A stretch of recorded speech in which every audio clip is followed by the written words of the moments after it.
Ternyata rumah si nenek ini adalah kuburan. Dan aku pun di situ panik dan aku langsung bergegas pergi dari tempat itu. Ketika aku mau pergi, aku melamun sejenak. Seperti ada aroma bau melati yang sangat tajam. Tak lama kemudian, aku melihat sesosok makhluk. Halo guys, assalamualaikum warahmatullahi wabarakatuh. Kembali lagi bersama aku Min Channel. Gimana kabarnya, sehat kan? Semoga yang nonton video ini diberikan kesehatan selalu sama Allah dan dilancarkan rezekinya. Nah, di video kali ini aku akan menceritakan cerita horor yang berjudul Tumbal. Sebelum aku memulai cerita, langkah baiknya sebrek-sebrek ya, dan tonton sampai habis. Oke guys, gak usah berlama-lama lagi, langsung aja kita menuju ceritanya.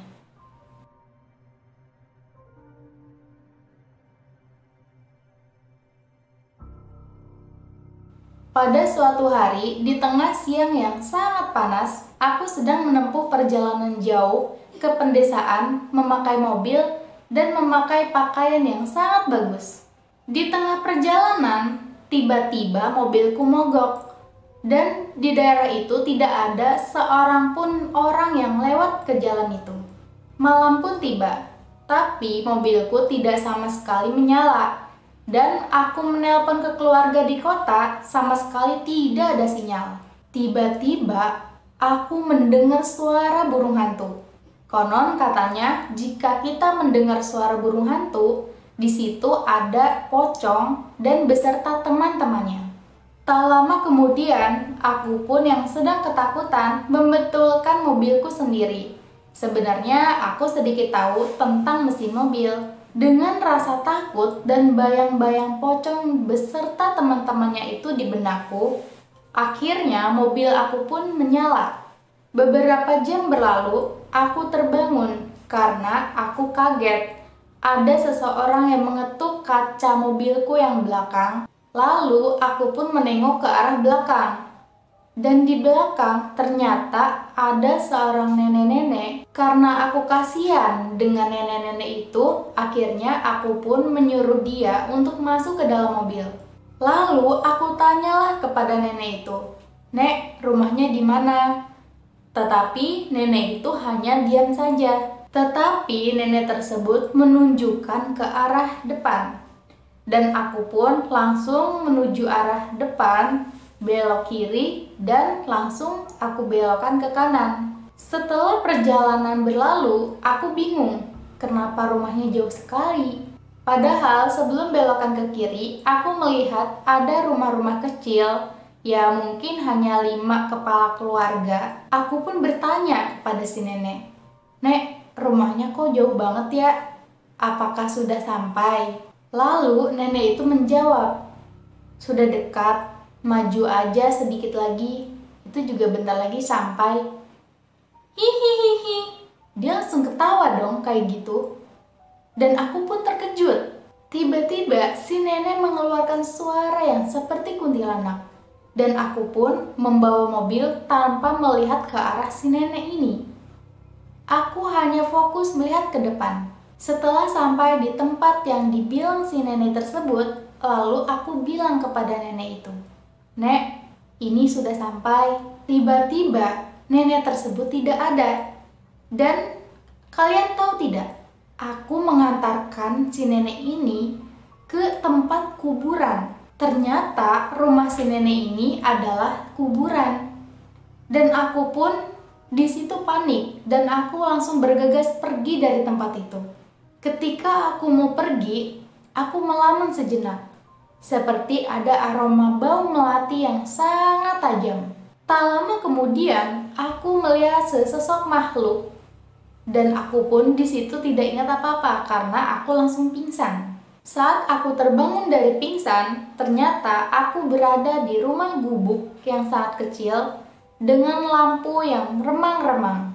Tiba-tiba ada seorang ibu-ibu yang menghampiriku dengan berkata, "Dek, kamu sudah sadar? Bolehkah ibu tanya, kenapa kamu berada di kuburan itu? Apakah kamu tidak tahu bahwa di tempat itu adalah tempat terlarang? Jika kamu memasuki kuburan itu, jangan memakai kendaraan. Jika jika kamu memakai kendaraan yang ada makhluk gaib di sana bakal menumpangi mobil kamu sendiri. Aku tidak tahu, Bu, karena semalam aku melihat nenek-nenek yang sedang menyeberangi jalan dan aku panggillah nenek tersebut untuk masuk ke dalam mobil dan aku berniat untuk mengantarkan ke rumahnya. Si ibu yang mendengarkan ceritaku ini, dia terlihat bingung dan kaget. Katanya, bagaimana bisa seorang wanita cantik seperti kamu membiarkan orang yang tidak dikenal untuk kamu tumpangi? Kata si ibu, kalau di desa itu tidak boleh sembarangan berbicara dengan orang asing atau apapun. Tiba-tiba si ibu pun menangis dan sambil memelukku. Aku bertanya kepada ibu itu, "Kenapa, Bu? Kok menangis?" Aku baru saja teringat dengan anakku, karena anakku sama halnya kejadian dengan kamu. Saat malam-malam, ia sedang mengendarai motor dan bertemu dengan nenek-nenek yang sedang menyeberangi jalan. Ia memberikan tumpangannya kepada nenek tersebut. Saat sampai di tempat kuburan itu, tiba-tiba motornya masuk ke dalam kubur dan ia dikubur hidup-hidup oleh makhluk gaib itu. Suamiku dan aku lalu bergegas untuk mendatangi kuburan itu. Lalu makhluk gaib itu datang kepadaku sambil berkata, "Jika kamu ingin anakmu, datanglah dengan nyawamu sendiri." Aku yang sedih dan aku langsung terdiam. Aku langsung memotong pembicaraannya karena aku takut dan aku pun langsung diam mematung. Siangnya aku pulang ke rumah, karena jika aku pulang sore, aku takut mobilku mogok lagi. Dan ketemu dengan nenek-nenek itu lagi. Di tengah perjalanan, sebenarnya aku masih memikirkan apa yang ibu tadi ucapkan.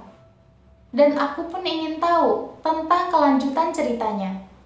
Tapi aku tak kuasa mendengarnya, apa yang akan terjadi selanjutnya. Saat di perjalanan, tiba-tiba orang tuaku menelpon. "Apakah kamu baik-baik saja?" Aku bingung dan aneh, kenapa tiba-tiba orang tuaku berbicara seperti itu. Dan aku pun menjawab, "Aku baik-baik saja." Dan tiba-tiba orang tuaku menangis dengan sangat kencang. Tapi aku mendengarkan suaranya seperti suara nenek-nenek yang kemarin malam. Langsung saja aku berteriak, "Mau apa nenek di sana?"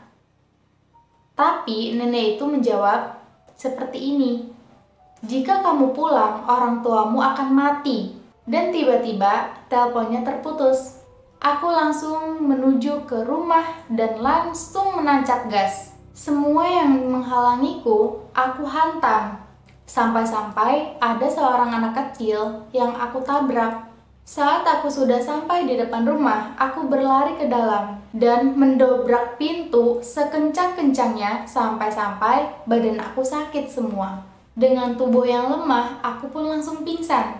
Aku terbangun dan langsung menengok ke atas. Dan ternyata ada 2 orang mati gantung diri dan pergelangan tangannya seperti terkena silet. Ternyata itu adalah orang tuaku sendiri. Dan tiba-tiba ada seseorang yang mencekikku dari belakang. Aku tidak bisa melihat wajah dan aku pun akhirnya pura-pura untuk mati. Dan orang itu akhirnya melepaskan cekikannya dari leherku. Lalu orang itu berjalan ke depan orang tuaku dan dia sambil membawa botol dan mengisinya dengan darah kedua orang tuaku. Lalu ia langsung meminum darah kedua orang tuaku dan aku merasa jijik dan aku muntah. Lalu aku berlari keluar sekencang-kencangnya. Lalu orang itu mengejarku, tapi aku berhasil lolos. Aku berlari ke dalam hutan di belakang rumahku. Di sana aku memiliki teman gaib. Dia adalah sesosok kuntilanak yang sangat baik bagiku. Wajahnya seperti orang Belanda, rambutnya sepundak, dan ada darah di dekat matanya. Aku bertanya kepadanya, alasan kenapa makhluk itu membunuh kedua orang tuaku. Lalu ia sudah menjawab dengan nada seram, "Kamu sudah mengganggu kaumku. di pendesaan kecil itu. Maka kamu harus membayarnya dengan nyawa. Di situ aku marah. Kenapa harus kedua orang tuaku? Kenapa tidak aku yang mati saja? Aku pergi, aku menemui makhluk itu dan aku berteriak kepadanya. Kenapa harus orang tuaku? Bunuh aku saja sedari awal. Dasar kalian bodoh. Karena aku berkata kasar, tiba-tiba aku terbangun dari tidurku. Ternyata diriku sendiri pun sudah tewas. Cerita horor ini kiriman dari Javira Agnia. Kalau kalian suka video ini, jangan lupa di like ya. Sampai jumpa di video selanjutnya.